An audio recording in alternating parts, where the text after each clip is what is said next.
자, 사무엘하 10장 1절에서 3절.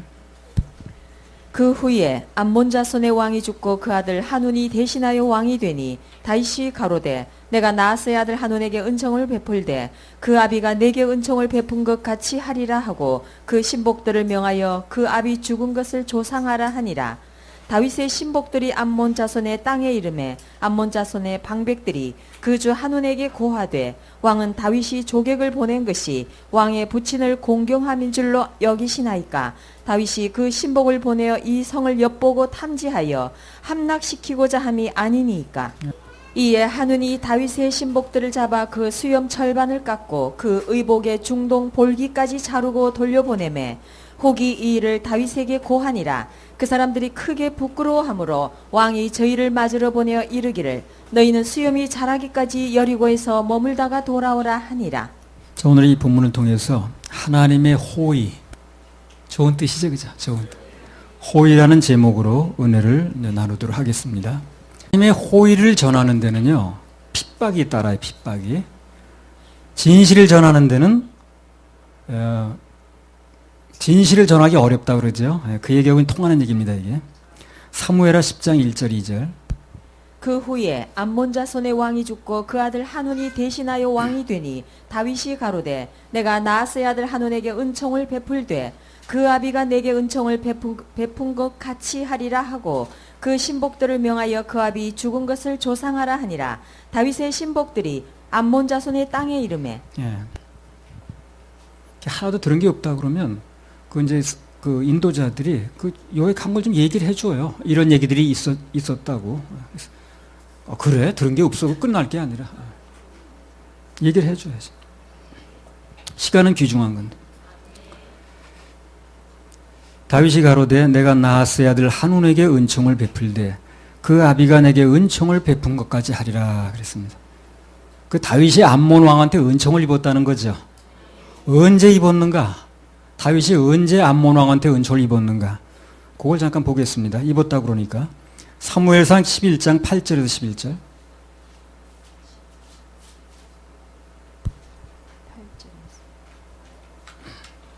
사울이 베색에서 그들을 계수하니 이스라엘 자손이 30만이요 유다 사람이 3만이더라.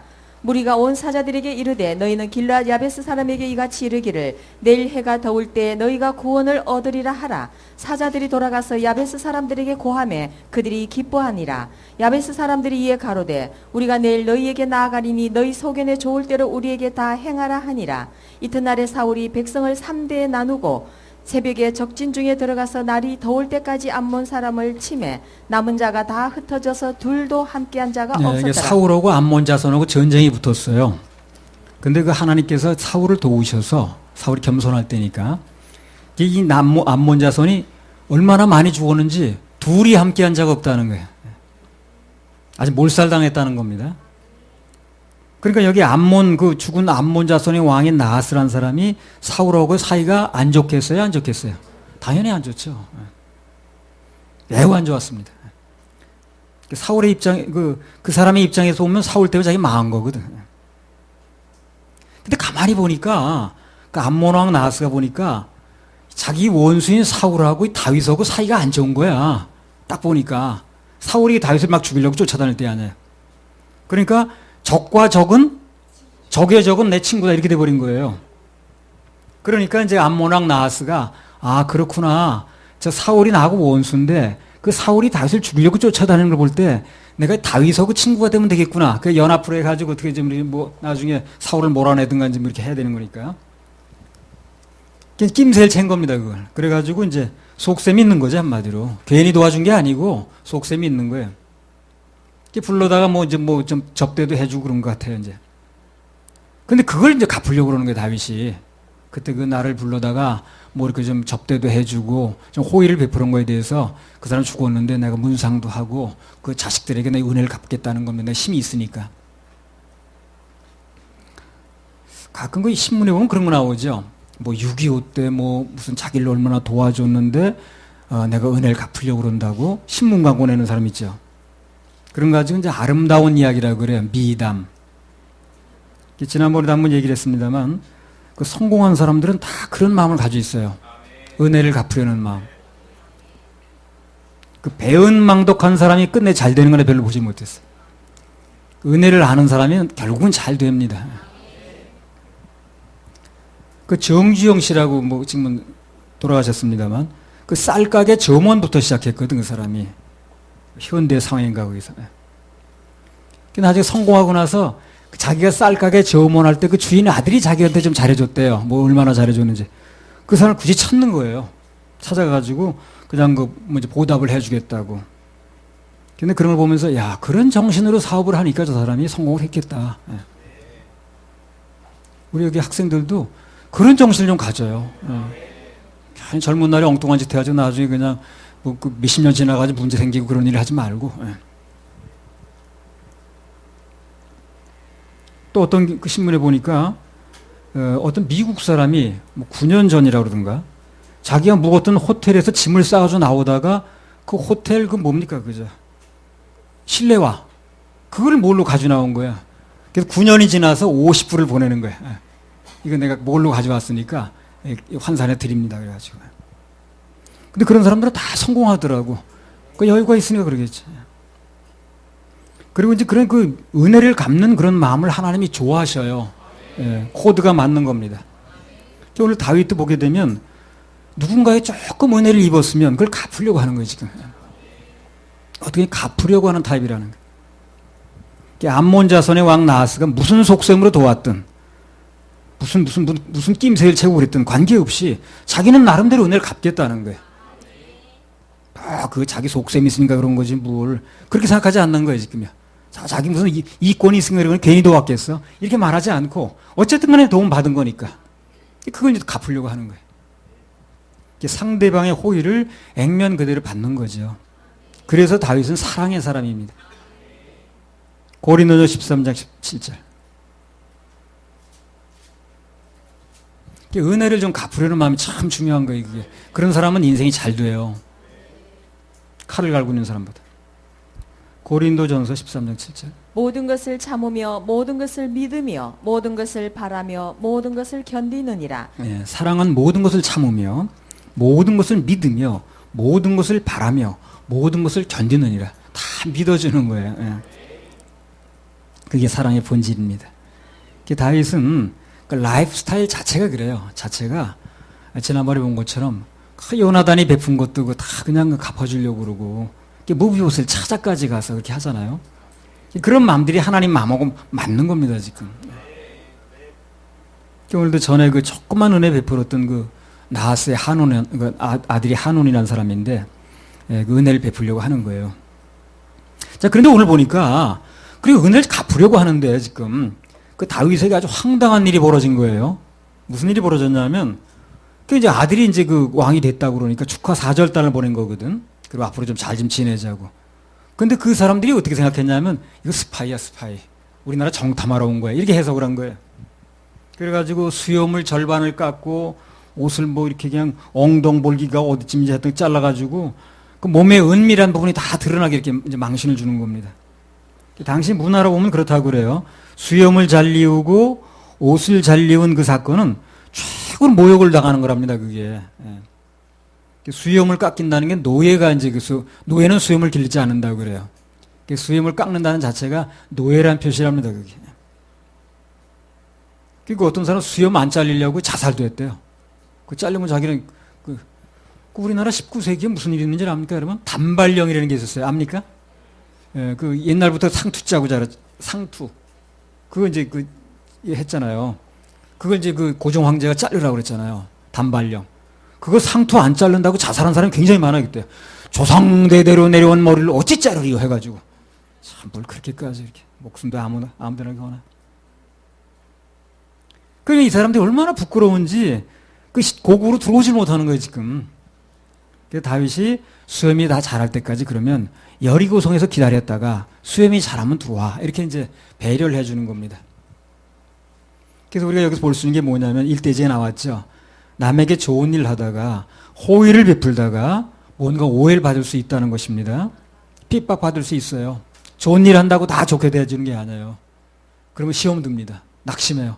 야, 나는 좋게 해주려고 했는데 저 사람 왜 이렇게 나오나. 좋은 일 해주려고 하는데 상대는 이렇게 나쁘게 나올 수도 있어요. 좋은 일 한다고 다뤄주는 게 아니라니까요. 얼마든지 오해 소지가 있고 또 핍박이 있을 수도 있는 것입니다. 유엔 소속으로 이라크나 무슨 소말리아 아프가니스탄 그런 데 이제 가서 도와주다가 쥐도 새도 몰래 죽는 사람 많대요.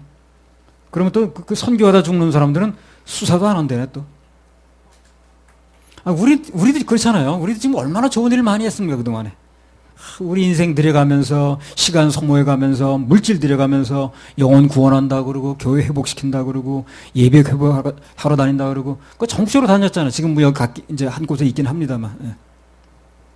지금도요, 누구 도울 사람만 있으면 언제든지 우리 찾아가요. 사역자들이 내 차비 들여가면서요.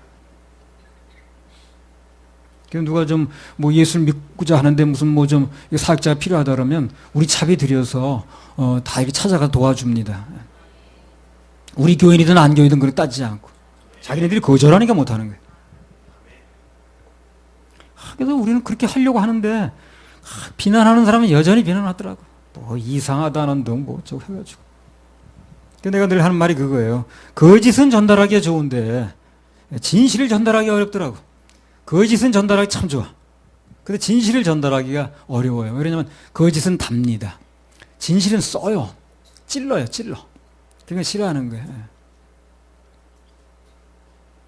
단 거는 원래 이제 그게 사람을 혀로키는 그런 게 있거든. 원래 치아 아픈 사람도요, 단 거, 엿 같은 거 잡숴봐요. 꿀이나. 전혀 안 아픕니다. 단 거는 씹어도 안 아파요. 희한하게 안 아프더라고, 단 거는. 우리 예수님이 이 땅에 온 인류를 살리기 위해서 생명의 좋은 소식을 가져오셨죠. 그죠? 근데 받아들이는 사람보다는 반대하고 핍박하고 오해하고 그런 사람이 더 많잖아요. 이 세상에서 가장 큰 호의는 하나님께서 우리 인간들에게 구원의 선물을 주신 것입니다. 그게 가장 큰 호의예요. 근데 그 호의를 전하려다 보니까 여러 가지 핍박과 고난들이 있다는 겁니다. 때로는 가정 불화가 일어날 수도 있고요. 형제나 친구나 이웃에게 조롱도 당할 수가 있고요. 직장에서 또는 불이익을 당할 수도 있고 또 억울한 소리를 듣기도 하고 그렇죠. 그러나 예수님의 호의를 전하는 거, 복음을 전하는 일 때문에 그런 핍박이 일어났다면 안심하세요. 그건 하나님이 갚아주십니다. 전혀 마음 상할 거 없고 겁낼 것도 없습니다. 하나님께서는 당신의 일에 관련돼서 일어난 일에 대해서는 반드시 책임을 집니다. 전화위복으로 만들어주세요. 전화위복.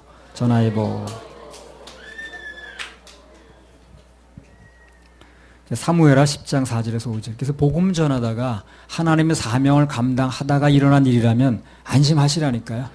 그건 하나님이 책임지게 되어 있습니다. 그 책임 안 지고 일 못해요. 그렇죠? 어떻게 일을 하겠습니까? 그거는 책임지게 되어 있습니다. 그래서 나도 여기까지 해왔고 또 앞으로도 마찬가지입니다. 사무엘하 10장 4절을. 그러니까 내가 무슨 윤리적으로 내가 무슨 잘못해가지고 내 개인 일 때문에 일어나는 것은 조심을 해야죠. 그러나 하나님의 사명을 감당하는 것 때문에 일어난 일이라면 그것은 그분이 책임을 진다는 거예요. 사무엘하 10장 4절을. 그러니까 우리가 어떤 윤리적으로 비도덕적인 일을 해서 그런 일어난 일이면 안 되지만 그러나 우리가 믿는 복음을 전하는 것 때문에 일어난 일이라면 그것은 하나님 책임집니다. 사무엘하 10장 4절에서 5절. 이에 한운이 다윗의 신복들을 잡아 그 수염 절반을 깎고 그 의복의 중동 볼기까지 자르고 돌려보내매 혹이 이를 다윗에게 고하니라. 그 사람들이 크게 부끄러워하므로 왕이 저희를 맞으러 보내어 이르기를 너희는 수염이 자라기까지 여리고에서 머물다가 돌아오라 하니라. 옷이 잘린 거 좀 창피하긴 하지만 옷은 다시 입으면 됩니다. 그렇죠? 큰일 아니라 그 말이 한마디로. 수염이 잘린 거 어떻습니까? 좀 있으면 자라요 또. 그 남자들 수염 하루만 안 깎아도요 다 자랍니다. 한 달만 안 깎으면요 이렇게 산신령 되는 거예요. 걱정할 필요 없어요. 그래서 같은 맥락에서 우리가 당하는 주님 믿다가 사명 감당하다 당하는 고난이라면 핍박이라면 수욕이라면 잠시 수염 자라는 기간 정도라고 보면 돼요. 그게. 그리고 오래 걸리지 않아요. 그리고 긴 기간이 아니라는 겁니다. 수염 자라는 기간 정도만 기다리면 되는 거예요. 옷은 다시 입으면 되는 거고. 그러나 그것에 대한 보상을 누리는 기간은 굉장히 많습니다. 고난은 잠깐이고 영광과 상급은 영원합니다. 자, 10장 4절 5절 다시 읽어보세요. 이에 하눈이 다윗의 신복들을 잡아 그 수염 절반을 깎고 그 의복의 중동 볼기까지 자르고 돌려보내매 혹이 이 일을 다윗에게 고하니라. 그 사람들이 크게 부끄러워하므로 왕이 저희를 맞으러 보내어 이르기를 너희는 수염이 자라기까지 여리고에서 머물다가 돌아오라 하니라. 자, 그러면 여기 사신들이 수염이 다시 자랄 동안에 여리고에 있었거든요. 다시 돌아왔을 때 예루살렘으로 그 다윗이 그 사람들 위로했겠습니까? 꾸중을 했겠습니까? 위로하죠. 위로하죠. 말할 수 없는 위로를 해줬을 거예요. 얼마나 고생 많았냐고. 다윗의 입장에서 볼 때 자기 심부름을 간 건데 그 사명을 감당하다가 그런 일을 당했으니까 얼마나 가슴이 아프겠냐고. 아마 돌아온 뒤에 얼마나 고생이 많았어. 막 위로해주고 그냥 편히 있고 편히 그냥 다 잊어버리고 편히 쉬어요. 그냥 한 달 동안 일 안 시킬 테니까 그냥 먹고 쉬라고 했을 겁니다. 여기 사신들이 여리고에 잠시 머무는 기간은 우리가 이 세상에 잠시 머무는 기간을 상징합니다. 그래서 우리도 잠시 그 기간만 지나면 너무나 환대받는 곳으로 가는데 거기 바로 천국인 거예요. 주님께서 그걸 깨닫게 해주시더라고. 잠시 여리고에서 머무는 그 기간이 이 세상에서 잠시 머무는 기간이라 그 기간이 끝나고 천국에 가게 되면 거기서 많은 위로를 받을 겁니다. 우리가 하나님 사명을 감당하다가 그분의 뜻을 이루다가 일어난 일에 대해서는 특별한 보상이 있습니다. 위로가 있습니다. 그래서 잠시 동안이에요. 잠시 동안. 그 여리고성에 잠시 머무는 기간도밖에 안 되는 거예요. 수염 잠깐 기르는 다시 자라는 동안이라 그 굉장히 긴 기간 같아도. 그래서 주님이 보상을 예비하신 건 너무 많으니까 기대하시기 바랍니다. 우리 그 찬양 하나 부르겠습니다. 잠시 세상에 내가 살면서 544절.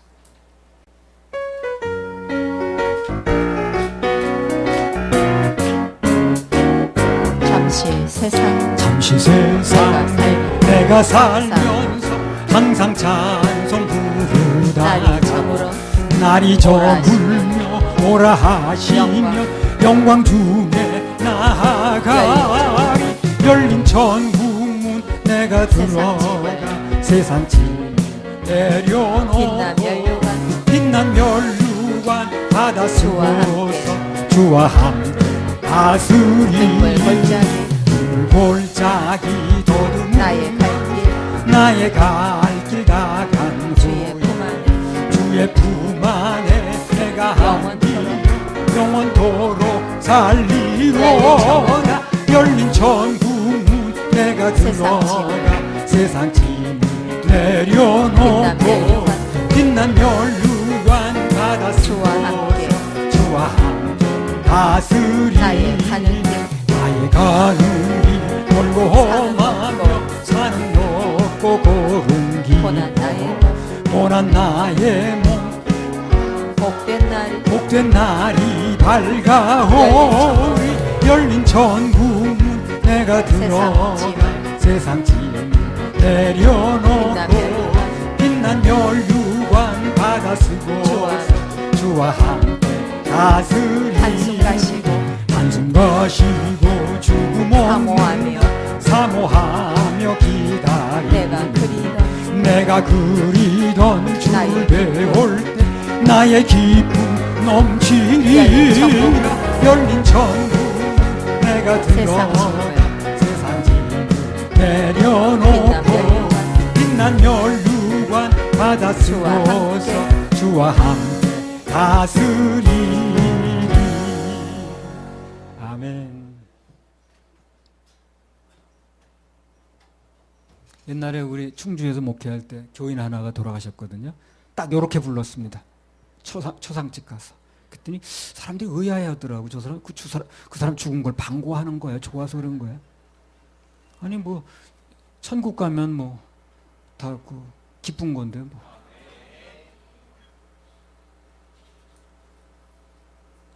누가복음 16장 23절에서 25절.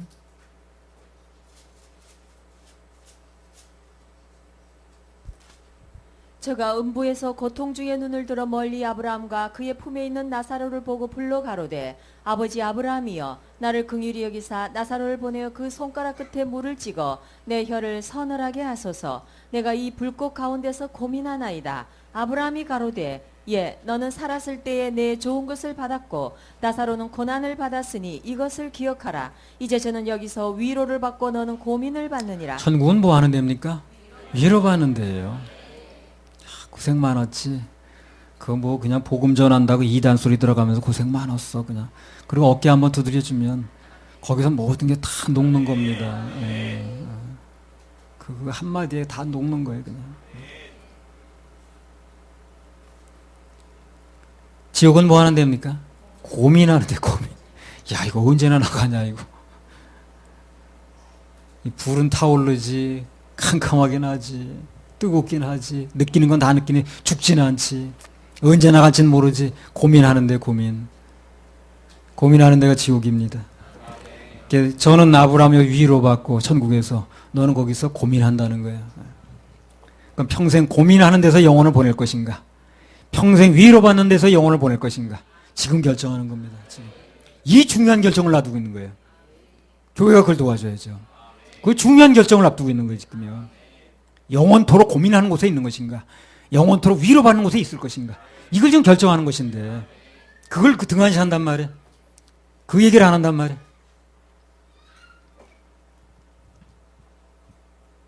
나 전에 무슨 전도지 같은데 사람이 죽었어요. 땅을 파고 무덤에 묻었어. 그리고 이제 그 영혼은 지옥 가 있는 거야. 근데 사람들은 막 거기다 꽃을 갖다 놓고 위에서 그냥 무슨 그 아이고 바이고 울고 모르는 게 이제 장면이 나왔더라고. 근데 그거 보면서 야 저게 저렇구나. 그 영혼은 지옥 가 있고 육신은 흙 속에 묻어 있는데 그 위에서만 산 사람들이 그냥 막 그냥 우리 아버지가 이런 분이고 어쩌고 하면서 그냥 막 울고불고 하는 거야. 그 죽어서 기독교식으로 하느냐, 불교식으로 하느냐, 유교식으로 하느냐, 아무 관계가 없어요, 그거는요. 그래서 싸울 필요가 없어요.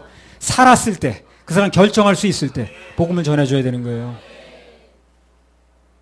이제 그 전에 목회하다 보면, 목사님, 저는요, 기독교식으로 하고 싶은데요, 우리 형제들이 막 좀 드세가지고요, 불교식으로 하자고 그런다는 거야. 어떻게 하면 좋냐는 거야. 불교식으로 해요, 그냥. 그게 무슨 상관이냐고. 살았을 때 복음을 전해서, 살았을 때 그가 뭘 결정에 따라서 천국과 지옥이 딱 결정되는 건데 불교식으로 하면 어떻고 유교식으로 하면 어떠나 그거 아무 상관없는데 기독교식으로 해서 나쁠 건 없어요. 그럼 불교식으로 하자고 그러면 하는 거예요 그냥. 그래서 싸울 일이 뭐 있나. 그래서 나는 다 양보했거든. 그랬더니 최종 결정은 또 기독교식으로 하지. 한 번도 불교식으로 한 적은 없었어. 그래서 나는 싸운 적이 없어 가지고 원래 싸우는 게 소질이 없기도 하지만 그래서 어떻게 하면 좋겠냐고. 뭘 원하는데 그 사람들이 불교식으로 하지. 그걸 하라고 그렇게. 그랬더니 최종적으로 불교식으로 하는데 딱 아무 데도 없어. 결론은 또 그게 났어. 그래도 목사님 해달랬는데. 난 사실 거기서 가는 거 별로 반갑지도 않아. 근데 하자니까 또 한 거야 그냥. 또 한 번은 또 어떤 일이 있었냐면 그 충주에서 제일 크다는 교회 가끔 얘기하죠. 누가 거길 다녔나? 아버지는 하여튼 그 교회 연결됐어. 그리고 우리는 개척교회고.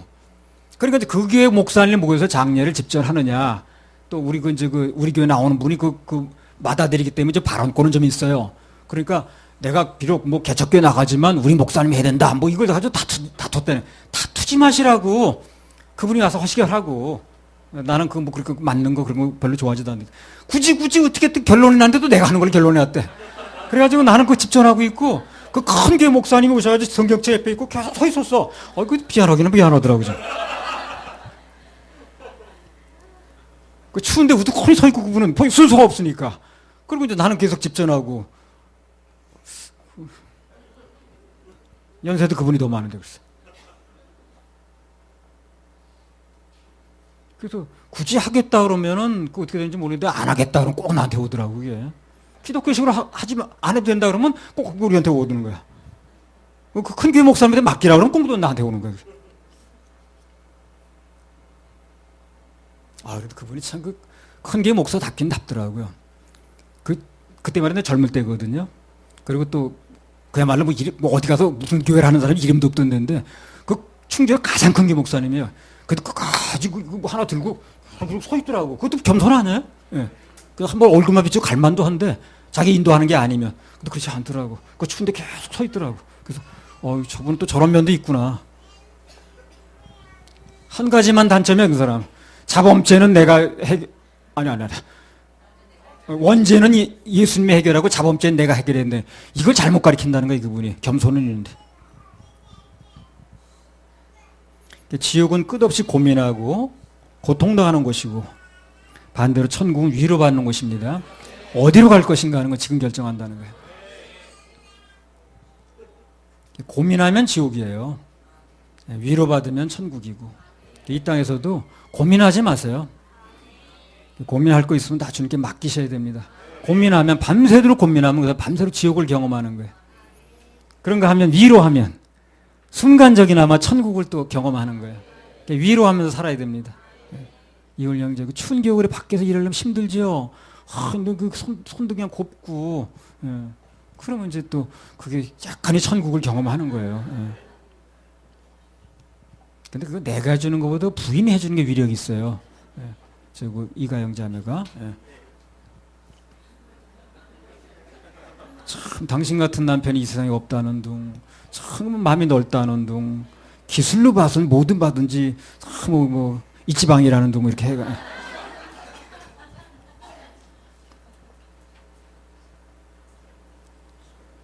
우리가 비록 지금은 예수 믿는 것 때문에 그분의 말씀대로 사는 것 때문에 또 좋은 소식을 전하려는 것 때문에 고난 받을 수 있습니다.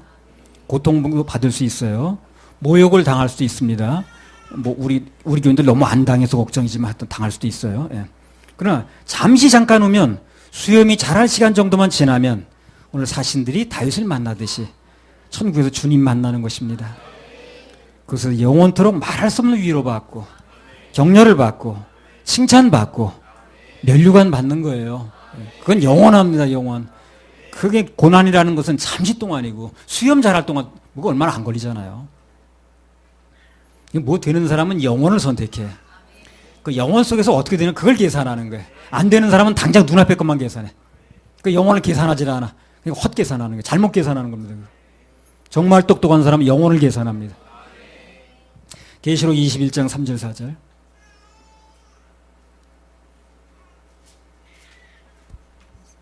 내가 들으니 보좌에서 큰 음성이 나서 가로되 보라 하나님의 장막이 사람들과 함께 있음에 하나님이 저희와 함께 거하시리니 저희는 하나님의 백성이 되고 하나님은 친히 저희와 함께 계셔서 모든 눈물을 그 눈에서 씻기심에 다시 사망이 없고 애통하는 것이나 곡하는 것이나 아픈 것이 다시 있지 아니하리니 처음 것들이 다 지나갔음이로라. 이런 마음속에 이월 형제 말고는 나도 일하면서 고생 많이 하는데 하는 분도 있겠죠. 근데 이제 오늘 저녁 살 뿐이니까 그래 한 사람 찍는 겁니다. 내가 지금. 다 세상 사는 게 그런 거 아니야? 그 많은 사람 다 찍을 수 없죠. 당장 이해관계 있는 사람 찍어야지. 하나님은 친히 저희와 함께 계셔서 모든 눈물을 그 눈에서 씻기심에 이게 바로 그 장면입니다. 나중에 실제로 있을 장면이에요. 그 눈물을 막 씻겨줄 겁니다. 고생 많았지. 복음 전하느라 욕도 많이 먹었지. 가족한테 핍박도 많이 당했지. 이단 소리 들으면서 마음도 많이 상했지. 아마 그 주님의 그 말씀 한마디에 이 땅에서 모든 것이 아주 봄눈 녹듯이 사라질 거예요. 마가복음 10장 29절 30절. 예수께서 가라사대 내가 진실로 너희에게 이르노니 나와 및 복음을 위하여 집이나 형제나 자매나 어미나 아비나 자식이나 전토를 벌인 자는 금세에 있어 집과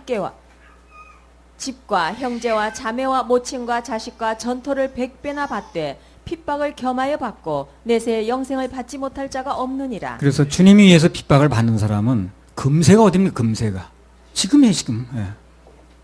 천국에서만 받는 게 아니라 금세에 있어도 집도 받고. 아멘만 하셔요.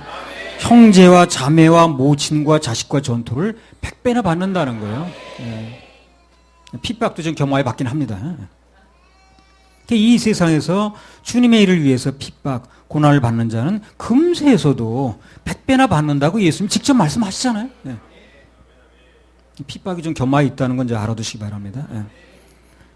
주님 뜻대로 살려면 때로는 고난도 있지만 그러나 그에 못지않은 칭찬이 있어요. 명성이 있습니다. 예. 최소한 100배를 받는 거예요. 예. 무한대로도 받습니다. 무한대는 하늘나라에서 받습니다. 그 지금 뭔가 주님 이 일로 인해서 고난을 좀 당한다라든가 또 뭔가 좀 손해를 본다라든가 억울한 일을 당하는 일이 뭐 일어난다라든가 예. 그런 분들은 이 말씀을 듣고 힘을 얻으시기 바랍니다. 우리에 당한 핍박보다 치른 대가보다 몇 배, 못 천 배, 몇만 배 위로와 격려와 상급이 기다리고 있습니다. 네. 로마서 8장 18절. 생각건대 현재의 고난은 장차 우리에게 나타날 영광과 좋게 비교할 수 없도다. 예. 현재의 고난은 그게 뭐가 됐든 장차 우리에게 나타날 영광과 좋게 비교할 수 없다는 거예요. 나 요즘에는요, 우리 기계 발전하는 거 보면 천국이 어떤 곳인가 상상이 좀 돼요. 내가 예를 들어서 구글에다가 무슨 문서를 하나 올리면 내 번호가 통하는 곳에 다 올라가 있더라고. 스마트폰에도 올라가 있고 다 올라가 있어. 나 올라간지도 몰랐어. 그래서 내가 그걸 보면서 우리 어렸을 때 상상이나 하던 겁니까 그게? 그렇죠? 그런 얘기 어렸을 때 내가 누가 와서 그런 얘기하면 아유 이 사람 참 엉뚱한 소리 하고 있네. 예. 그랬을 겁니다. 근데 지금 현실이 됐거든 그게. 천국에 가게 되면요. 우리가 20년 전에 30년 전에 한번 했던 얘기들 다 녹음되어 있습니다. 그래서 너희 말 가지고 심판한다는 거예요. 아마 이 세상에서 삼성에서 만들어낸 기술이 그 정도인데 하나님의 어떤 그런 게 없겠냐고. 그냥 우리가 일거수일투족한 거 다 거기 녹음되어 있고 아주 그냥 4HD로 다 화질 좋게 되어 있습니다. 거기 4HD인가 뭐 4K로. 그래서 거기 가서 무슨 얘기를 해본들 다 이렇게 얘기 나왔잖아 하고 들어보면 그건 뭐 할 말이 없는 거예요. 그거 이상의 일들이 많을 겁니다, 천국에. 그래서 첫 번째 대제에서 말씀드릴 것은 하나님의 호의를 전하는 데는 핍박이 있지만 그러나 그 보상은 훨씬 더 무궁무진하다는 거. 그걸 꼭 좀 기억하자는 겁니다. 자, 하나님의 호의 두 번째. 호의를 거절한 결과는 멸망이에요. 이것도 중요한 얘기입니다. 사무엘하 10장 13절 18절. 호의를 거절하면 안 돼요. 요압과 그 종자가 아람 사람을 향하여 싸우려고 나아가니 저희가 그 앞에서 도망하고 암몬 자손은 아람 사람의 도망함을 보고 저희도 아비새 앞에서 도망하여 성으로 들어간지라. 요압이 암몬 자손을 떠나 예루살렘으로 돌아오니라. 아람 사람이 자기가 이스라엘 앞에서 패하였음을 보고 다 모임에 하다데셀이 사람을 보내어 강 건너편에 있는 아람 사람을 불러내매 저희가 헬람에 이르니 하다데셀의 군대 장관 소박이 저희를 거느린지라. 혹이 다윗에게 고하매 저가 온 이스라엘 모으고 요단을 건너 헬람에 이르매 아람 사람들이 다윗을 향하여 진을 치고 더불어 싸우더니 아람 사람이 이스라엘 앞에서 도망한지라. 다윗이 아람 병거 700승의 사람과 마병 4만을 죽이고 또 그 군대 장관 소박을 치매 거기서 죽으니라. 자, 왕의 호의를 거절한 자들이 어떻게 됐습니까? 방금 읽은 본문에 보면 다윗의 호의를 거절한 암몬 자손은 물론이고 그들을 도우러 연합군까지 다 망해서 흥했어. 최소한 보고 얘기를 해야겠다 이제. 주로 망해서 흥했어. 망했지. 우리 둘이 이제 주로 복음서 얘기를 하자고.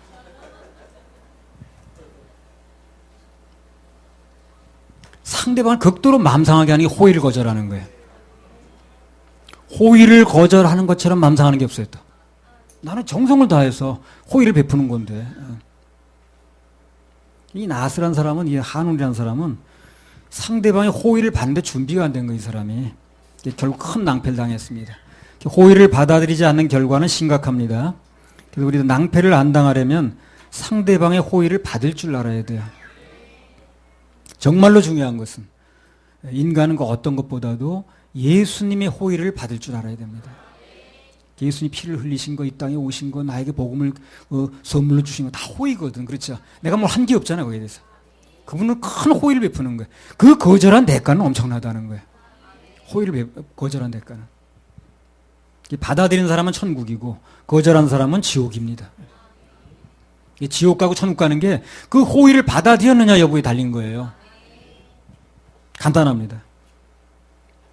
여기 온 것도 여러분 하나님의 호의로 생각하셔야 됩니다. 그렇죠? 예. 하나님의 호의로 내가 오늘 온 거예요.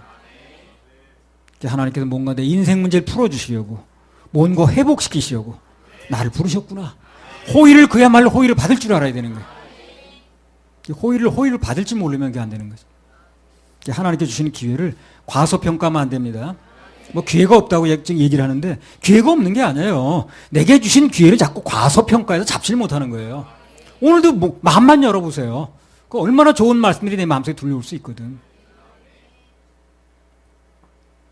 난 좋은 뜻으로 했는데 내 마음 몰라주고 엉뚱한 반응이 나오면 그처럼 기분 나쁜 게 없거든. 그렇죠? 그처럼 기분 나쁜 게 없는 거예요. 전에 내 지방에서 목회할 때 땅 산다고 예배당 땅 보러 다닌다고 막 차 타고 다닐 때거든. 우리 이제 전도사 한 분 옆에 있고, 예. 알림동이라는 데가 있어요. 거기요. 어떤 한 할머니가 그 아마 딱 보니까 그 마지막 제라고 거길 넘어갈 것 같아. 그걸 이구 이제 어디 종민동이라고 산 너머 동네가 하나 있는데 머리에 잔뜩 이구, 짊어지고 허리는 구부러져서 가고 있더라고. 그래서 가만히 보니까 거기 이제 고개를 넘어갈 판이라 지금. 그래서 내가 차를 세우라고 그랬어요. 이제 옆에 운전하는데. 그래서 할머니, 이거 타세요. 내가 이제 지금 고개 넘어가시려고 그러는 거죠. 내가 이제 그 동네 그쪽 가주니까 태워다 드릴게요. 근데 난 얼른 반가워서 얼른 탈 줄 알았어. 어우, 이렇게 고마우실 때가 있나 그러고. 근데 이 할머니가 나를 위아래 탁 쳐다보더니, 아니, 요즘에 무슨 이상한 사람들도 많다는데 어떻게 남의 차를 타냐고 말이야. 그러면 되게 경계 있는 저를 쳐다보는 거야. 젊은 여자도 아니던데 무슨 과민 반응을 보는지. 그러니까 옆에 있던 그 박전사가 막 화가 나가지고 막 벌벌 뛰더라고 그냥. 호의를 거절하면 기분이 나빠요 이렇게요. 근데 예수님이 우리에게 베푸신 호의는요, 무슨 짐보따리 태워주거든 그런 호의가 아니에요. 하나님이 이 땅에 죄인의 몸으로 오셔서 죄인의 몸을 가지고 십자가에 못 박혀서 피를 흘려서 우리를 건져낸 호의입니다. 그 호의를 안 받겠다고 나오면 그러면 지옥으로 가는 거예요. 원래 가게 돼 있는 거예요 원래. 근데 건져주려고 온 건데 그걸 안 받으면 더 이상 길이 없는 거예요 길이. 여러분도 살다가 한번 호의를 베풀었는데 한번 거절당해봐요. 기분이 되게 나쁘지. 근데 그런 호의가 문제가 아니라는 거예요 지금. 그래서 이 세상의 가장 큰 호의는 하나님의 아들인 예수 그리스도가 죄 많은 인간들을 건지시려고 베푼 호의거든요. 그거보다 더 큰 호의가 없는 거예요. 근데 그걸 거절하다니. 그분이 우리에게 그렇게 할 이유가 전혀 없는데, 우린 받아야 될 권리가 있는 것도 아닌데, 그야말로 호의거든 그거. 근데 그걸 거절해가지고 살 길이 없는 거예요. 마지막 이제 주어진 기회를 놓치는 겁니다. 교회는 그런 호의가 있다는 걸 얘기해 주는 거예요.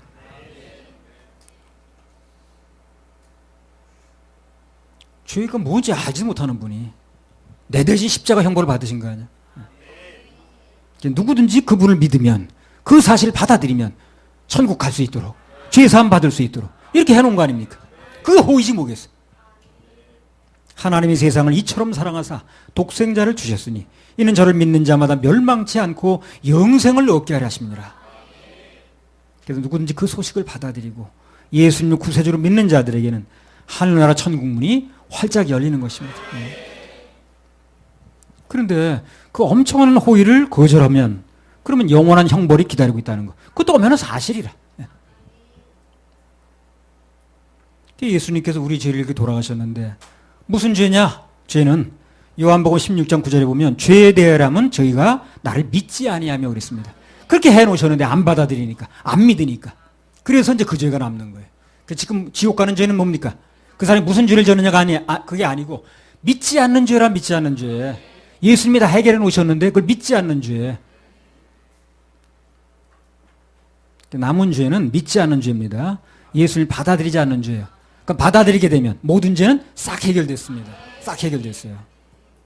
사형수들도 돌이켜 생명 얻는 회개를 하게 되면 구원받는 것입니다. 지지온파 그 사람도 구원받았다 그러잖아요. 그 전에 여러분 택시 강도했던 그 성폭행 온보연이라고 아십니까?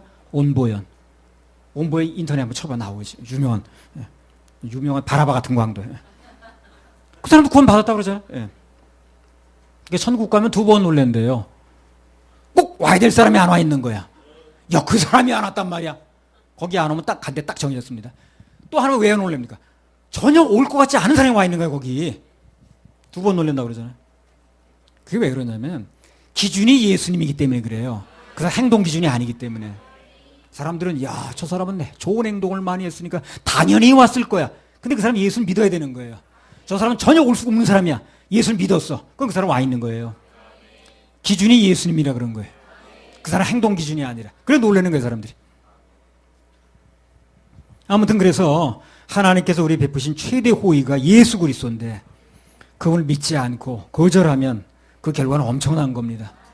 그래서 그분을 받아들일 수 있는 기회가 이 땅에 생명이 있는 동안에 한다는 거예요. 누구나 막론하고.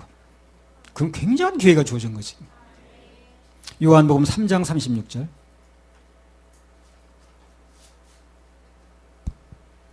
예수를 왜 안 받는지 모르겠어. 나는 참 그 뭐 쉬운 거야. 그걸 왜 안 받습니까? 그렇게 그분이 다 해놓고 받기만 하면 된다는데 왜 그걸 거절하냐고. 뭐 맛이 간 거 아냐고. 요한복음 3장 36절.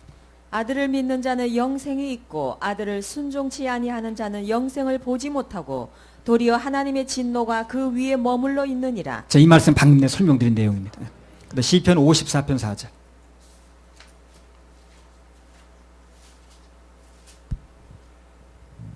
하나님은 나의 돕는 자시라. 주께서 내 생명을 붙드는 자와 함께 하시나이다. 그분은 우리를 돕는 자입니다. 어떻게 해서 우리를 도우려고 하셔요. 그래서 그분은 어떻게든 우리 잘 되게 하시려고, 도우려고, 지옥 가지 않게 하려고 하시는 거예요. 예. 그분의 호의를 거절하면 결과는 엄청납니다. 호의를 거절하지 마세요. 호의를 거절하지 마세요. 만약에 이 말씀을 듣는 분들 중에 또 인터넷 통해서 이 말씀을 듣는 분도 있는데 아직도 하나님의 호의를, 주님의 호의를 안 받아들인 분이 있다면 지금이 기회일 수 있다는 거예요. 자기 자신을 아끼지 아니하시고 우리 모든 사람을 위해 내어주신 하나님의 호의, 그걸 거절하면 안 됩니다. 특히 예수 믿고 이제 우리 하나님 자녀 된 사람은 마찬가지예요. 매일의 생활 속에서 말할 수 없는 하나님의 호의를 받고 사는 거예요, 우리요. 그걸 악의로 내가 반응하고 있지 않는가 한번 냉정하게 점검해 볼 필요가 있습니다. 내가 하나님의 그 호의를 그렇게 받았는데 그걸 내가 악의로 해석하는 건 없는가? 그걸 등한시하고 다는 건 없는가? 한번 살펴볼 필요가 있다는 거죠. 할렐루야. 우리 하나님께 박수 올려드려요. 251장 찬양 하나 부르겠습니다. 그리고 나머지 조금만 더 하겠습니다. 251장.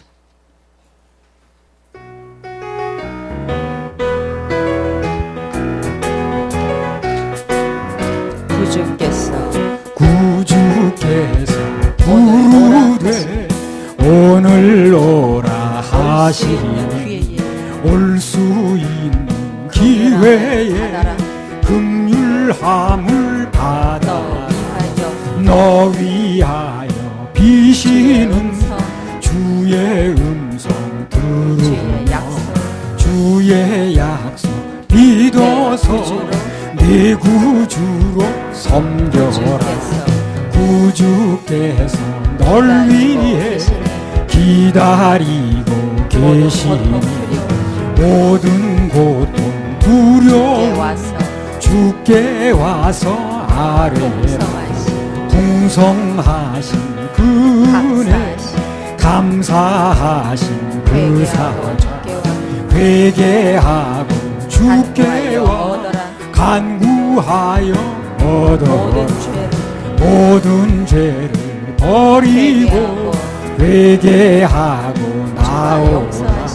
주가 용서하시고 너를 영접하시니 눈보다도 더 희게 너의 마음을 씻어서 이 세상에 천국을 임하시게 하리라.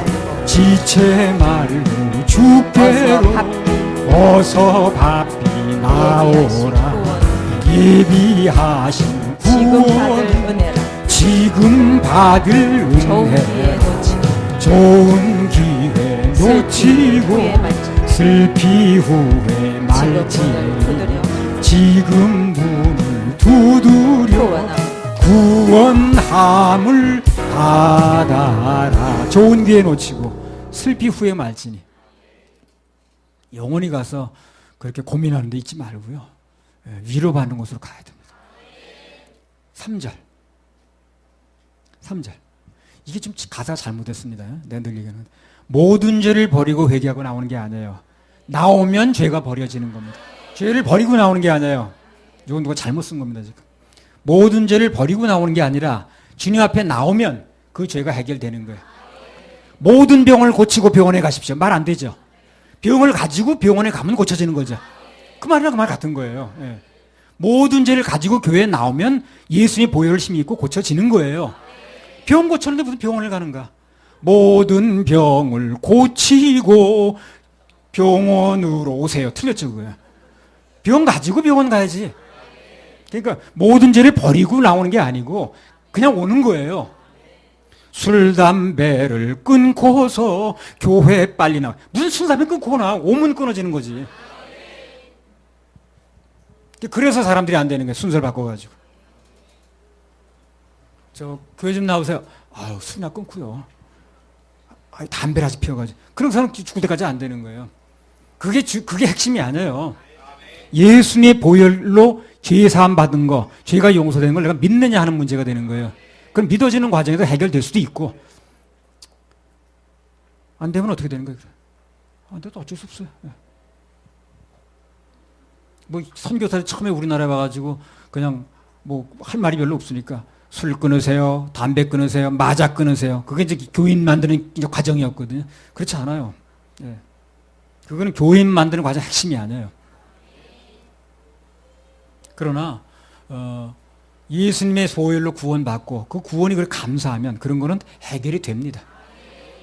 그거 무슨 우리 코가 굴뚝이라고 갖다 연기 피워대진 않아요. 자, 이제부터는 사무엘하 10장을 통해서 추가로 주신 말씀을 좀 보고 이제 마치도록 하겠습니다. 10장 4절 5절 한번 읽어보세요. 이에 한운이 다윗의 신복들을 잡아 그 수염 절반을 깎고 그 의복의 중동 볼기까지 자르고 돌려보내매 혹이 이를 다윗에게 고하니라.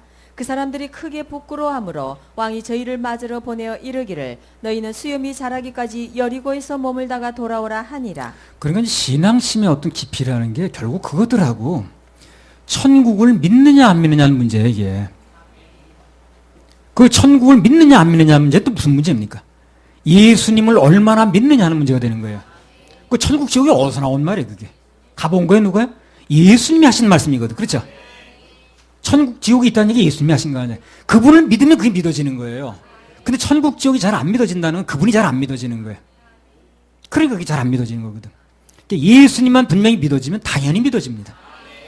그 신앙생활이 힘이 하냐, 그 사람 뭐 어떻게 그냥 헷갈리냐 하는 문제는 천국 지옥 문제가 분명치 않은 거예요. 왜 분명치 않느냐? 예수님이 하신 말씀이라는 거에 대해 잘 분명치 않은 거예요.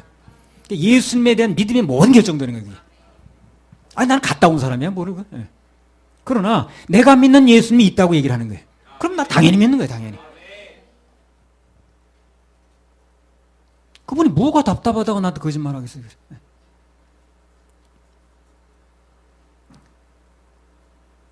여기 보면 뭐 그냥 수염을 자르고 그냥 그 당시에 줄 수 있는 망신은 다 주는 거거든요. 사단이 하는 일이 늘 그래요. 사람을 처참하게 모욕하고 짓밟히게 만듭니다. 사단 따라간 사람 난 다 짓밟힙니다. 처참해져요. 사단이 복 주는 게 아니야. 따라갈 생각 아예 거기 고개 돌릴 필요도 없어요. 그러나 우리 주님은 그분 앞에 나오면 누구에게나 위로해 주시고 수치를 가려 주시고 치부를 가려 주십니다. 요한복음 8장 7절에서 9절.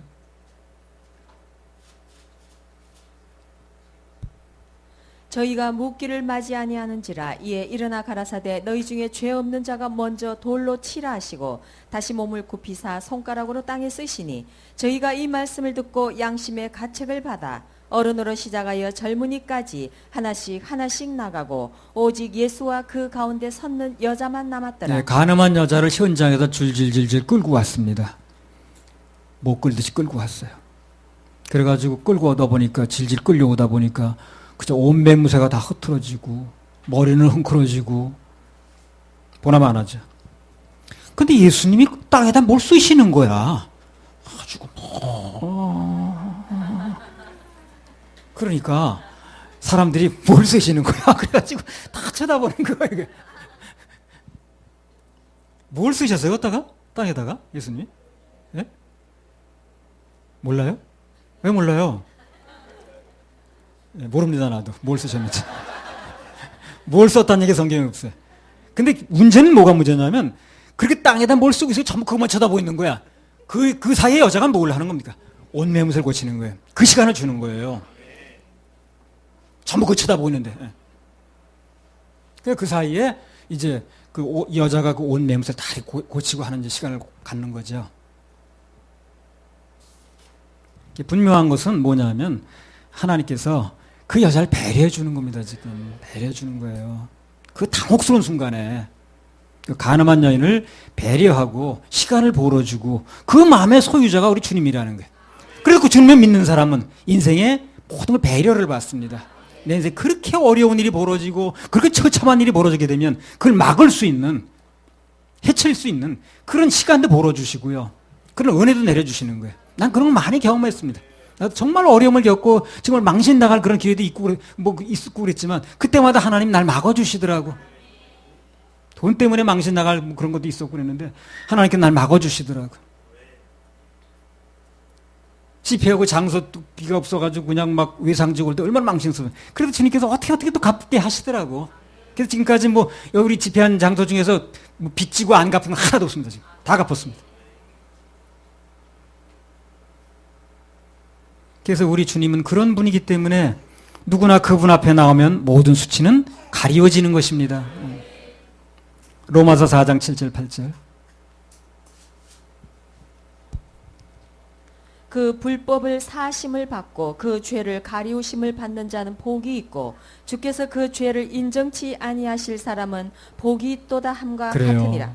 예수 앞에 나오면 모든 죄 사하고 주님 품에 안기에 편히 쉬리라. 그래서 가리워주신다는 가리워지네요. 죄는 일단 짓게 되면 없어지지 않아요. 가리워지는 겁니다. 죄는 절대 없어지지 않습니다. 한 번 지은 죄는 없어지지 않아요. 그래서 없애는 게 아니라 피로 가리우는 거예요. 그래서 저게 무슨 하얀색을 칠했는데 그 안에 뭐 검은색인지 무슨 색인지 모르지만 하얀 펜트를 칠하게 되면 안에 건 안 보이겠죠. 그렇게 하는 거예요. 그래서 우리 죄가 정말 피와 같이 붉은 죄, 그 시커멓한 죄, 그런 걸요 예수님 피를 바르면 하나님께서는 그 예수님 피만 보는 거예요. 그 안에 무슨 죄를 보는 게 아니라 가리우심을 받은 자는 복이 있다는 겁니다. 죄가 없어지는 게 아니에요. 가리움을 받는 겁니다. 가리움을 받는 자는 행복자라는 겁니다. 창세기 3장에 보면 최초의 옷을 만들어서 인간의 수치를 가려주신 분도 하나님이신 거예요. 그래서 누구든지 정말로 근본적인 수치를 면하려면 바로 그분을 만나야 되는 거예요. 우리는 죄 짓고 구원받기 전까지는 다 벌거벗은 겁니다.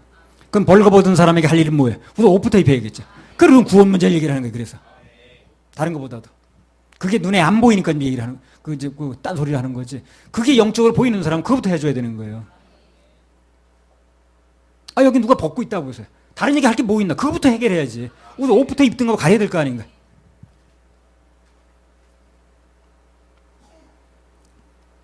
오늘 예배에 오신 분들 중에서도 어떤 일이 되었든 수치와 멸시와 괴로움을 당하고 있다면 주님 사모하세요. 그러면 그분이 수치는 물러가게 하시고 칭찬과 명성을 얻게 하십니다.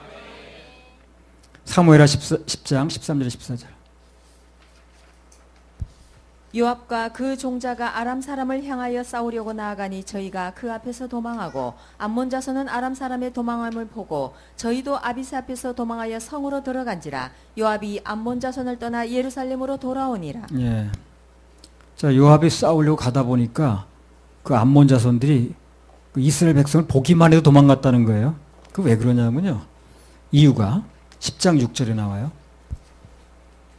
암몬 자손이 자기가 다윗에게 미움이 된 줄 알고 사람을 보내어 벳롭 아람 사람과 소바 아람 사람의 보병 2만과 마가 왕과 그 사람 1천과 돕 사람 1만 2천을 고용한지라. 그 사람들 무슨 군대예요?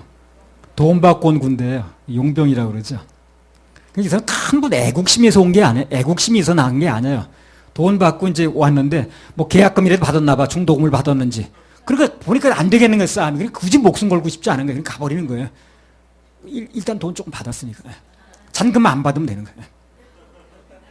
그러니까 돈 받고 온 군대니까 끝까지 싸우지 않는 거예요. 이 사람들이. 해가지고 이길만 하면 끝까지 싸워서 잔금 받을 텐데 좀 여의치 않은 거예요. 그냥 가버리는 거예요, 그냥. 그렇게 목숨까지 걸지 않는 거예요. 그냥 이걸 보면서, 아, 그렇구나. 이 사람을 쓸 때는 뜻이 맞는 자원병을 써야지. 이게 돈 때문에 움직이는 사람을 쓰게 되면 이렇게 되는구나, 결국에. 결정적인 순간에. 우리는 하나님께서 물질 주시면 그분의 감동에 의해서 나누기도 하고요. 또 뭐 이렇게 우리가 이제까지 그렇게 해왔습니다. 앞으로 그렇게 할 거지만, 그러나 돈 때문에 사람을 잡아놓지는 않는다는 거예요. 그렇다면 그 사람은 언젠가 돈 따라 가버리거든요. 전에 어떤 사람은요, 돈을 준다 그러면 좀 잡아놓을 수 있겠더라고. 근데 앞에서 노골적으로 얘기를 했으니까 돈 때문에 간다고. 돈 뭐 월세를 못 낸다는 어쨌든. 월세도 못 내고요, 제가 목사님. 그리고 저 차량 할부금도 못 내고 그래서 돈 때문에 가야 되겠대. 그러면 돈을 주면 있겠다는 얘기죠, 그거예요. 근데 나 그렇게는 안 했어요. 그런 사람 잡아놔 본들 결정적인 순간에는 용병들처럼 이렇게 되는 거예요. 무슨 애국심에서 있는 게 아니거든, 그 사람. 앞으로도 뭐 돈 가지고 사람 붙잡지는 않습니다. 그러나 돈에 관계없이 사명을 함께하면 물질도 나눌 수 있어요. 저절로 되는 거거든. 늘 얘기하는 거지만 우리 주님께서는 자원병을 씁니다. 자원병을 써야 불만불평이 없거든. 억지로 뭘 하려는 사람은 불만불평이 많아. 그리고 불만불평적인 이유가 굉장히 많이 보이게 돼 있어요. 근데 자원해서 한 사람은 그런 게 잘 안 보여. 보여도 넘어가. 어차피 내 자원한 거니까. 근데 자원하지 않은 사람은 그렇게 너무 많이 보이는 거야. 뭐 이거 왜 이렇게 그냥 막 뭐가 덥냐, 오늘따라 왜 이렇게 시덥지근하냐, 뭐 그냥 온갖 것이 다 보이는 거야. 그러니까 자원한 사람은 내가 자원한 거니까 그런 게 잘 보이지도 않고 보여도 나는 감당할 수 있는 거예요. 기드온의 300용사도요. 그 300명만 남겨놓고 돌려보낸 이유가 그거예요. 인원수가 많으면 그거 믿고 앉았는 거야. 그러니까 인원수 바라볼 수 없게 만들어야 되는 거예요. 그 주님만 바라보게 만들려고 그러는 거거든. 그 나중에 이제 그 자원해서 300명만 남았잖아요. 그죠? 가는 사람 가라고 했는데 안 갔으니까. 그 자원해서 갔기 때문에 그 사람들이 피곤해도 따르는 거예요. 피곤해도 난 자원한 거니까. 내 발로 온 거니까. 따라합시다. 자원병은 피곤해도 따라요. 근데 그 위에 요인이 있는 사람은 피곤하면 못 따라와. 아우, 고단해 죽겠어, 지금 뭐. 아유, 힘들어 죽겠는데. 근데 자원병은 그걸 감안한 거니까. 아니, 빗자루 하나 들어도요, 자기 마음 내켜서 자원해서 쓸어봐요. 힘 하나도 안 들어오고. 근데 누가 시켜서 해봐. 아이고, 청소 나밖에 없어. 이거 어떻게 된 거야? 맨날 나만 오네. 그래. 능력이 있느냐, 학벌이 있느냐, 인물이 있느냐, 그건 둘째 문제라. 자원해서 충성하고자 하는 마음만 있으면 능력은 하나님 주십니다. 자원하는 이제 300명이 남았는데 하나님이 어떻게 능력을 베푸시나 보세요. 기가 막힌 방법이 나왔어요. 사사기 7장 12절 14절. 미디안 사람과 아말렉 사람과 동방의 모든 사람이 골짜기에 누웠는데 메뚜기의 중담 같고 그 약대의 무스함이 해변의 모래가 수담 같은지라. 기드온이 그곳에 이른즉 어떤 사람이 그 동무에게 꿈을 말하여 이르기를 내가 한 꿈을 꾸었는데 꿈에 보리떡 한 덩어리가 미디안 진으로 굴러 들어와서 한 장막에 이르러 그것을 쳐서 무너뜨려 엎드러뜨리니 곧 쓰러지더라. 그 동무가 대답하여 가로되 이는 다른 것이 아니라 이스라엘 사람 요아스의 아들 기드온의 칼날이라. 하나님이 미디안과 그 모든 군대를 그의 손에 붙이셨느니라 하더라. 군대는 사기가 중요하거든, 그렇죠? 근데 이런 꿈을 꿨어, 이 사람들이. 여기 꿈을 꿨는데, 미디안 군대 꿈을 꿨는데, 뭐 이스라엘 진에서 뭐가 뭐 왔다는 거야, 지금? 응? 뭐 보리떡 한 덩어리 왔다 그랬나? 그게 어디 그냥, 우리 미디안 진을 막 휘짓고 다니더라는 거야. 그런 꿈을 꿔가지고 이 사람들이 기가 팍 죽어 있는 거야. 사기가 죽었어. 그런 꿈을 누가 꾸게 했냐는 거예요, 바로. 주께서. 하나님께서. 전쟁을 치르지도 않았는데 이미 정신적으로 지고 있는 거예요, 사람들이. 그래서 그러한 꿈을 꾸게 하는 분이 하나님이시라는 거예요. 그래서 누구 앞에서 그런 꿈을 꾸게 하는 거예요? 자원병 앞에서. 자원해야 돼. 나는 제일 싫은 사람 중에 하나가 자원하는 마음이 없는 거예요. 하나님 꿈속에서 일을 많이 하시더라고. 전에 양년이든가 오대양이든가 뭐 그런 사람이 있었거든요. 그 사람이 와가지고 그러더라고. 꿈속에서 어떤 강사가 나왔대. 이 집회 와서 보니까 그게 나더래. 그런 얘기 했어요, 제천에서. 또 그 제천 집회에서 또 다른 사람이 꿈속에서 내 얼굴 이미 봤다고 또 그러더라고. 그래서 그 꿈속에서 뭐 예수님 탄생도 그렇고요. 그 사라가 뭐 애굽왕 끌려갔을 때도 그렇고요. 야곱의 사닥다리도 그렇고요. 다 꿈에서 말씀하셨잖아요. 하나님 그 꿈을 통해 일하실 수 있어요. 그래서 그렇게 저렇게 이렇게 저렇게 하나님 일을 하시는데 그런 일을 하실 때 우리가 할 일은 뭐냐? 뭐만 잘하면 되냐면요. 사사기 7장 15절. 기드온이 그 꿈과 해몽하는 말을 듣고 경배하고 이스라엘 진중에 돌아와서 이르되 일어나라 여호와께서 미디안 군대를 너희 손에 붙이셨느니라 하고 기드온이 그 꿈과 해몽한 말을 듣고 하나님의 일하심을 듣고 뭘 했어요? 경배하고. 예, 일은 하나님께서 하시고 우리는 경배, 예배만 잘 드리면 돼요. 예, 항상 예배, 항상 축복. 예. 눈도 좀 크게 뜨고요. 그냥 아주 그냥 좀 파릿파릿하게 해요. 아니, 나이 70 다 된 나도 그런데 왜 이렇게 젊은 사람들이 그냥 목소리 치워가지고. 자원병들 앞에서 또 뭘 하셨냐면요. 주님께서 사사기 7장 22절. 300명이 나팔을 불 때에 여호와께서 그 온 적군으로 동무끼리 칼날로 치게 하심으로 적군이 도망하여 스레라이 베시다에 이르고 또 답밭에 가까운 아벨 무홀라의 경계에 이르렀으며. 예.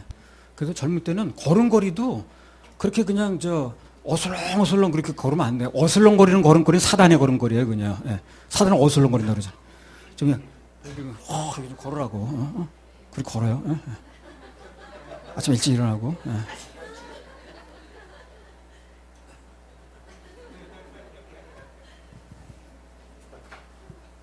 이 젊은 사람은 우리나라 장래입니다. 예. 우리 같은 사람은 무슨 뭐 그렇게 크게 나라를 위해서 그렇게 할 일이 별로 없어요. 그러나 젊은 사람은 앞으로 기회도 많고 할 일도 많잖아요. 그러니까 정신부터 좋게 해야 되고 태도도 좀 고쳐야 되고 걷는 이 걷는 거 보면 사람 성격도 알아. 이 사기꾼들은 이렇게 안 먹어 절대. 사기꾼은 꼭 이래. 걷는 거 보세요 사기꾼. 무슨 제빈가 뭐 그런 걷는 사람 보세요. 딱 그렇게 걷지. 이 제대로 된 사람은 걸으면 그렇게 절대 안 걸어요. 내가 여러 번 봤어 그런 사람. 그 사람 조서받으러 들어올 때 보면 저 사람 딱 알겠더라고. 걸음걸이만 보면.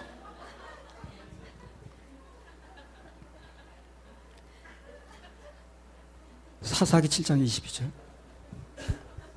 300명이 나팔을 불 때에 여호와께서 그 온 적군으로 동무끼리 칼날로 치게 하심으로 적군이 도망하여 스레라이 베시다에 이르고 또 답밭에 가까운 아벨 무홀라의 경계에 이르렀으며. 그 나중에 어떻게 하셨어요?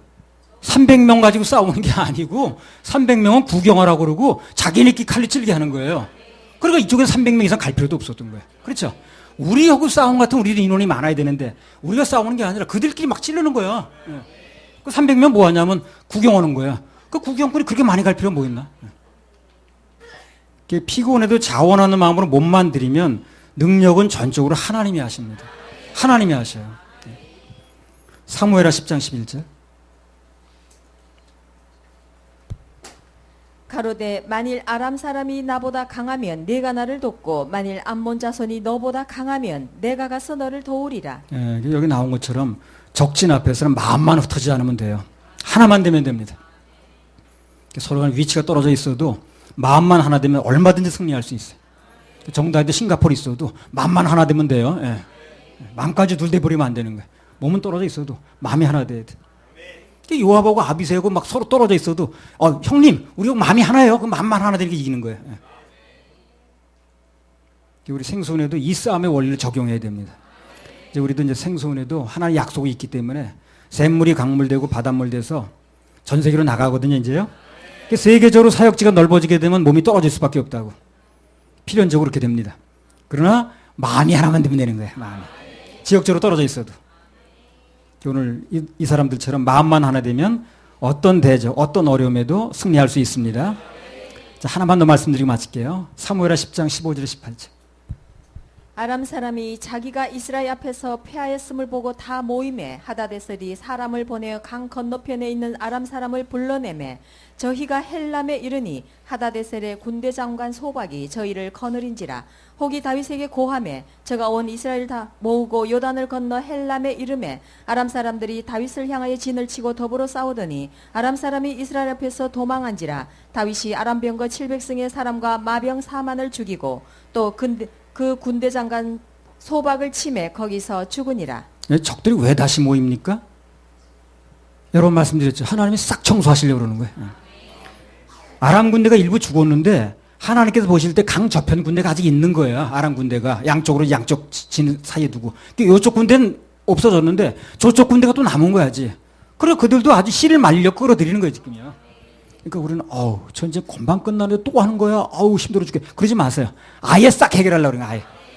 그래서 뭐 삶에서 이런 문제가 터지고 저런 문제가 터지고 그런 복잡하게 생각하지 마시고 주님께서 한 방에 하시려고 그러는 거예요. 그렇게 생각하면 됩니다. 하나님의 섭리를 인정해야 돼요. 어떤 경우에도 하나님의 섭리와 인도하심을 읽는 데만 성공하면 그 결과는 무조건 할렐루야 아멘입니다. 하나님 안에서 모든 일은요 그분이 일하심에 초점을 맞춰야 돼요. 일어나는 현상에 초점을 맞추지 말고. 현상에 초점을 맞추면 되게 복잡합니다. 아니 이 일도 해결 잘 안 됐는데 또 이런 일이 벌어진단 말이야. 되게 힘들죠. 그럼 한 방에 해결하려고 그러는 거죠. 그래서 이쪽 군대는 대강 무찔러는데 강 저편의 군대가 남아있는 거예요. 그러니까 그것까지 끌어들이는 거예요 지금요. 아주 그냥 하는 김에. 마침내 해피엔딩입니다. 사무엘하 10장 18절 19절. 아람 사람이 이스라엘 앞에서 도망한지라. 다윗이 아람 병거 700승의 사람과 마병 4만을 죽이고 또 그 군대 장관 소박을 치매 거기서 죽으니라. 하닷에셀에게 속한 왕들이 자기가 이스라엘 앞에서 패함을 보고 이스라엘과 화친하고 섬기니 이러므로 아람 사람들이 두려워하여 다시는 암몬 자손을 돕지 아니하니라. 그래서 아람과 암몬이 서로 간에 손을 잡았어. 이스라엘하고 싸우려고. 그러다가 같이 망했어. 손도 잡을 사람하고 잡아야 됩니다. 잘못 잡은 손은 정말 인생을 나락으로 떠들어요. 이 세상에 망하는 사람 대부분이 잘못 손을 잡는 거예요. 잡아야 될 손이 아닌데 잡는 거예요. 특히 평생 같이 갈 손, 그 손을 누구와 잡느냐는 굉장히 중요합니다. 그래서 결혼이 중요한 거예요. 한번 결혼하게 되면 특별한 경우가 아니면 그 손을 놓지는 않잖아요. 계속 잡고 가야 되죠. 그럼 문제가 되는 겁니다. 처음에 잘 잡아야 되는 거예요. 같은 맥락에서 자리 잡을 때도 저 은혜될 사람 옆에 앉고요. 교제도 내 영혼에 유익할 사람과 같이 해야 됩니다. 누구하고 사귀느냐가 인생을 좌우하거든. 부정적인 사람 자꾸 말 나누고 그러면요. 다 오염됩니다. 그런 사람 채널부터 돌려. 그래도 고장난 텔레비는 계속 나오니까 아주 그냥 전원을 끄네. 전원을 꺼. 그래도 안 되면 코드를 빼 그냥. 같이 죽지 말고. 잠언 22장 24절. 손 누구한테 잡느냐 중요합니다. 잠언 22장 24절. 노를 품는 자와 사귀지 말며 울분한 자와 동행하지 말지니. 그 다음에 잠언 13장 22절 20절. 지혜로운 자와 동행하면 지혜를 얻고 미련한 자와 사귀면 해를 받느니라. 그래서 우리가 누구와 사귀느냐, 누구와 손을 잡느냐는 굉장히 중요합니다.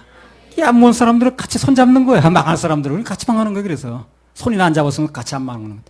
그래서 누구하고 손을 잡느냐가 굉장히 중요하다는 거야. 할렐루야. 우리 하나님께 박수 올려드려.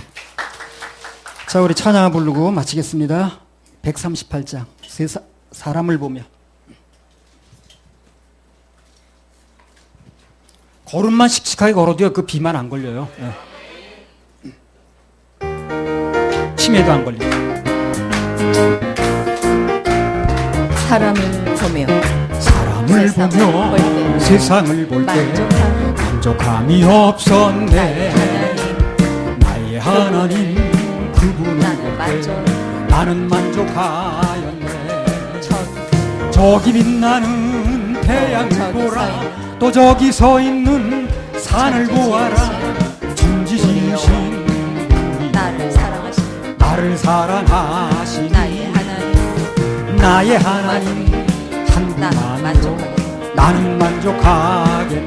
사람을 보며 세상을 볼 때 만족함이 없었네. 나의 하나님 그분을 그분을 나는 뵐 때 만족하여 나는 만족하여 동남풍아 동남풍아 불어라 서북풍아 서북풍아 가시밭에 불어라 백합화 가시밭에 백합화 예수 향기 날려 할렐루야 가시밭에 백합화 가시밭에 백합화 예수 향기 날려 할렐루야